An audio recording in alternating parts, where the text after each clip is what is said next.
WRTV's Meredith Hackler joins us live from the State House to break it all down. Meredith, what do you have to say?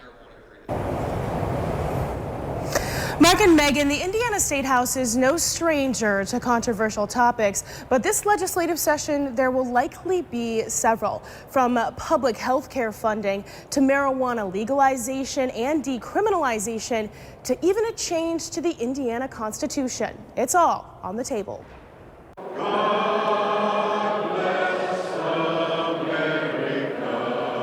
The 123rd legislative session started the way it always does, with the annual prayer service. Now is the time to have an in-depth conversation about cannabis reform. But in another part of the State House, both state lawmakers and marijuana advocates were discussing legislation that has been filed to legalize and decriminalize marijuana. With the enactment of an executive order last week in Kentucky, which allows Kentuckians to possess medical cannabis that's purchased legally in another state, up to 8 ounces, Indiana has officially become an island of prohibition.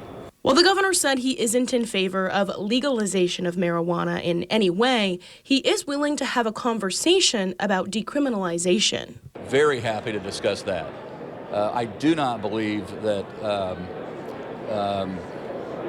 simple possession at certain limits should derail someone's life. Another proposal likely to cause much debate is a resolution that allows dangerous suspects to be held without bail. The Indiana Constitution requires a bail to be set in all cases except murder and treason. State law and the rules of criminal procedure say that judges can increase a suspect's bail amount if they pose a risk to the public. But if they set that bail too high, the Indiana Supreme Court has ruled that could be considered an unconstitutional de facto denial of bail. Something Senate Minority Leader Greg Taylor feels will have a negative impact on minority communities. As we've seen over the history of any type of public policy that has these types of subjective criteria, people who look like me seem to be on the bottom end of the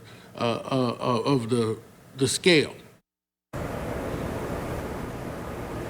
Both Democrats and Republicans would like to see more funding go to local health departments so they can meet their individualized needs. That will likely be addressed by the biannual budget.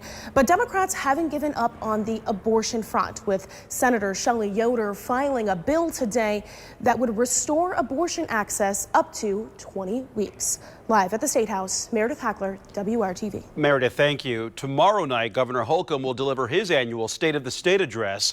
You can watch it live at 7 o'clock here on WRTV.